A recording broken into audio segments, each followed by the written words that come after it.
Go ahead. My name is Hubert Elrington. I was born on Albert Street in 1944, 10th of January, to Hubert Elrington Sr. and Nora Peoples. The family grew into a large family. My mother had 17 children, 3 of whom died in infancy. The others grew up to be adults. Since then, 2 of the brothers have died. Dennis, who died about a year ago, and Colin, who had died before. I was educated in the Methodist system. I went to Wesley Infant School in Belize City prior to 1950. And in 1950, I went down to Punta Gorda as my father was a public health inspector and he had been transferred to Toledo District. We went to Toledo, Punta Gorda town, in the motor vehicle Heron H, and we lived in Punta Gorda town for the next 7 years. So a number of my brothers and sisters were born in Punta Gorda. In 1956, we left Punta Gorda and we went to Dangriga, or Stan Creek District, where my father continued his employment as public health inspector. From Punta Gorda, Dennis Elrington, my brother, and myself came up to Wesley College, and we did the next 5 years at Wesley College. At the end of that period, we took the Cambridge School examination, and both of us tied for second at Wesley College. We graduated with second-class honors in terms of Cambridge. I then went to the Belize Teachers College.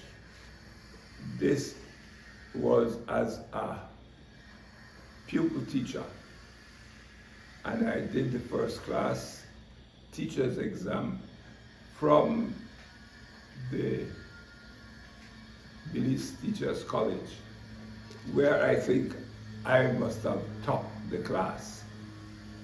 I then went to work with the Methodist mission and was sent to Stan Creek to work as a primary school teacher, and I worked there for 1 year. After that, I joined the public service of Belize in 1964. During my time as a young public officer, I worked at the Treasury Department account section as a clerk. I then went up to work as compiler in the newly formed statistical unit under Dr. Une Mayor. He came from India and he was our first statistician. I work along with Mr. Guy York, who was the assistant statistician, and I was the compiler in the statistical unit. I later became the assistant statistician in that unit. I continued to work for some time in the statistical unit, and then I went to the magistracy, where I became clerk of court, Belize district, and I worked under Mr. Arthur Balderramos. He was at that time the chief magistrate. Later on, I studied for advanced levels, and I was able to pass 3 advanced levels, and I got a scholarship to go to England, and I went to England to study law. I did my examinations at the University of London, and I was called to the bar at the Inner Temple in London, after which I came back to Belize, and I served first as a magistrate, and after about 1 year in the magistracy, I went to the directorate of the public prosecutions. It was at that time headed by Mr. Crosset Tambaya, and there were 3 of us at the office of the Director of Public Prosecutions, namely Dr. Crosset Tambaya, who was the Director of Public Prosecutions, Mr. Gian Gandhi, who was a Crown Counsel, and myself, who was the other Crown Counsel. On the 11th of March, 1981, I worked my last day as a public servant, civil servant. That day we had been told earlier on the radio that the Premier of Belize, Mr. George Price, was going to give a press conference at about 10 o'clock in the morning. So I listened in to the recording as it was being broadcast by Radio Belize, and it was and while listening into that press conference, I heard Mr. Price say that he and his cabinet had decided that the heads of agreement were an adequate solution as far as they were concerned to the Guatemalan dispute and to the Guatemalan claim, and that they intended to enter into an agreement with Britain, Guatemala, and Belize to say that the Guatemalan claim was over and that Guatemala would get the rights set out in the heads of agreement. I was totally opposed to that because I thought that the heads of agreement would turn Belize into a subsidiary or into a subsidiary state of Guatemala. But economic history was the most important of them. I think that is what set me apart in my life. Yeah. Like I had a background, some knowledge of economic history. And you're ready for next week? Go ahead. The heads of agreement is a very famous document in the history of Belize, and it is all written down, it is all documented. So later on, I will be able to get the heads of agreement and read it into the record. But under these heads of agreement, it was contemplated that Guatemala would get certain say over the affairs and the governance of Belize. and also that the Guatemalans would get certain use and enjoyment of, for example, the ports of Belize, the sea lanes of Belize, etc. Now, as I said, I was totally opposed to that because Belize was going to be a subservient state of Guatemala. I did not say anything to anybody up at the department where I was working. I simply left the department and I went out by the what they call the freedom lot at the time, right beside Brody's, where a rostrum had been set up. I think it was by Dr. Aranda. And I saw Dr. Aranda out there with a blackboard and chalk in hand, and he was explaining to a crowd of people the bad effects that the heads of agreement would have on this country. Now, at the time, the UDP was in a state of disarray because Dr. Randa was the leader of the opposition, as Mr. Linder, who had been the leader of the UDP, had lost the election. So it is the person who was elected who held the position of leader of the opposition, and that was Dr. Aranda. But there was no harmony between Aranda and Lindo and the Belize City group. So there was a split UDP at the time, but Dr. Aranda did come up and did have a blackboard by the open lot there and did explain to the people. There was also an open rostrum, and I went up to the rostrum and I said to the people that George Price is not in charge constitutionally of external affairs and defense of Belize. So George Price has no mandate. The People's United Party has no mandate. The local government has no mandate to commit us to any solution of the heads of the Guatemalan claim.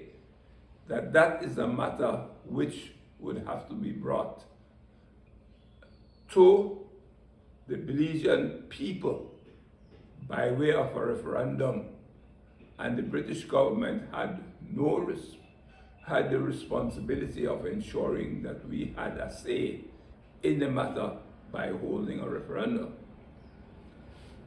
At the time, the Public Service Union was headed by William Tillett, and he was supported by such people as Brian Card, a very, very well educated and well organized person. And I think it was Brian Card, more than Bill Tillett, who organized the Public Service Union to reject the proposed solution to the heads of agreement and to call on George Price and his cabinet to renounce their support. There was a big meeting called by the Public Service Union, and it was held at St. Mary's Hall in Belize City. The meeting started at about 7 o'clock the night, and the hall was capacity filled. And before the meeting was over, it was decided that the Public Service Union would give George Price and his cabinet an ultimatum. They must reject the heads of agreement publicly by a certain time definite. I think they were given 7 days. And they face the consequences. So myself and Beatrice Roberto were deputized, because at the time I was the legal advisor to the Public Service Union. And at the time I and Beatrice Roberto, then the Accountant General, were deputized to go and meet with Mr. George Price and hand him the ultimatum. We met at the Belize Teachers College on the morning, and he came there himself, and he had one of his they have a marshal system, so he had one of his marshals with him, and the marshal had an old 16 gauge firearm with him. So it was obvious to us that Mr. Price was not taking us seriously. So he asked me, he said, if I do not retract and renounce within the ultimatum period, what is going to happen? And I said to him, that is not part of my remit. I was not sent here to discuss anything like that. I was merely sent here to give you the ultimatum. But you can get in touch with Mr. William Tillett, and he will be able to tell you what is going to be the consequences. Or you can wait and see. He decided to wait and see. The result was that when the day immediately after the ultimatum expired, he went to the Ministry of Finance, but could not get in. The place was locked down. All the government departments, all the government ministries were locked down. None of the ministers could get into the ministry. No head of department could get into the head of department, and no civil servant went to work. Total lockdown. Mr.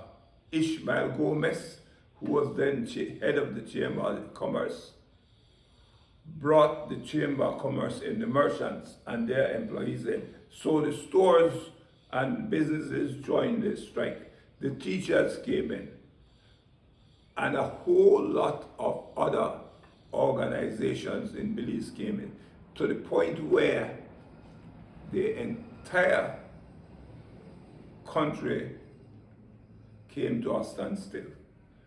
Only the light company, that is Belize Electricity Limited, remained operational. And right at Bill Tillett's elbow, all day, there was Mr. Jones, who was head of the Electrical Union, and Cyril Davis, who was also very instrumental in union business. And they were just waiting for the word to go and turn off the lights. When the governor realized that the country was under a complete strike and there was danger that the lights were going to be turned off, he sent and called us. So he sent for us, and we went to, I think it was Government House in Belmopan. And he sat at the end of a very long table. I can always remember it because I had never seen a table so long. He sat at one end, and we sat at the other end, the leaders. So he asked, who is the leader of this movement? And I said to him, because I was like a spokesman, I said to him, well, if Mr. Bill Tillett were to go out the room, then the man sitting next to him would be the leader. And if that man would go out the room, then the other one would be the leader. So if you want to say, we are all leaders. He said to me, well, what has caused the strike? What have we done to have brought this strike about? So we said to him, Mr. George Price has made certain pronouncements relating to the heads of agreement with which we totally disagree. But Mr. George Price is not the responsible organization, is not the responsible authority in the government. The responsible authority constitutionally is the British government. Only Britain can deal with external affairs and matter of defense. Mr. Price cannot deal with that. So we are not going to have any discussion with you, but we are asking you that you tell the British government that we want to speak to them directly. One or two of us need to go to London. So the next day he came back and he said, okay, the British government has agreed to see two of you. So you have to choose two people to go to London and to carry your position to the British government. So we met and they decided to send Dr. Eddie Lang. And I was to go as Dr. Eddie Lang's assistant. And so we went to Whitehall, we went to London, we went to Whitehall, we met with the British government. So the first thing that came up at that meeting was, what has the British done to you, the people of Belize? So he said, we have no quarrel with the British. As a matter of fact, we have come here to ask the British government to continue to be in Belize and to continue to protect and help Belize, because we would prefer to be under British governance for the next 100 years than to spend one day under Guatemalan rule. So they said, would you be prepared to go on the BBC and say that? I said, sure, I will be prepared to go on the BBC and say that. That is our position.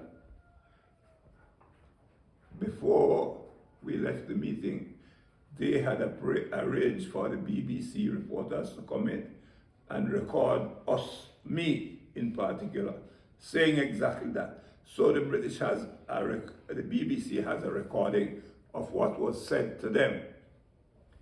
So they heard us out and they said, well, we thought from the result of the elections and from what Mr. George Price had been telling us, we thought that you people were sympathetic to Guatemala or would not mind having relationship with Guatemala.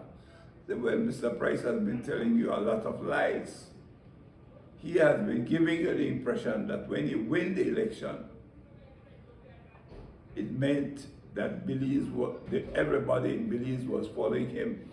But really, Belize population was class divided.